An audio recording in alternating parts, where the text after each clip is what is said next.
Presiden Amerika Serikat Joe Biden menghadiri konferensi tingkat tinggi atau KTT G20 yang akan digelar pada 15-16 November 2022. Joe Biden sampai di Bandara Ngurah Rai, Bali sekira pukul 21:45 waktu Indonesia Tengah malam tadi. Dalam lawatannya kali ini, Joe Biden nampak dikawal The Secure Package atau iring-iringan mobil pengawal Presiden Amerika Serikat. Adapun iring-iringan tersebut terdiri dari 2 mobil berjenis limousine dan lebih dari 10 unit mobil pengawalan. Selain dikawal, Joe Biden juga membawa mobil kepresidenan Amerika Serikat yaitu Cadillac One atau yang lebih dikenal dengan The Beast. Padahal Indonesia telah menyediakan mobil ramah lingkungan bermerek Hyundai Genesis K80 sebagai kendaraan resmi para kepala negara yang hadir di KTT G20. Jika dilihat dari spesifikasinya, The Beast memang mobil yang disediakan khusus untuk Presiden Amerika Serikat. Limusin The Beast ini merupakan mobil paling canggih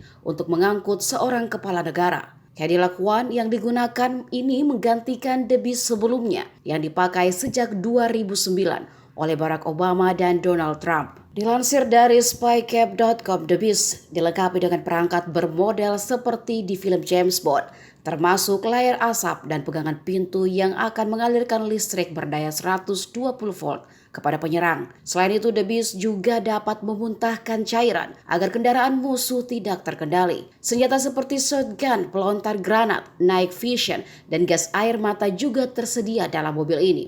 Adapun The Beast memiliki berat antara 8-10 ton dengan bodi terbuat dari plat baja setebal 8 inci atau sekira 20,32 cm untuk melindungi dari potensi serangan bom, serta 5 inci atau sekira 12,7 cm jendela yang dapat mencegah peluru Magnum 44. Kemudian untuk interior, The Beast dapat mencegah serangan kimia. Selain itu, kecepatan The Beast sendiri dapat mencapai 60 mil per jam dalam 15 detik.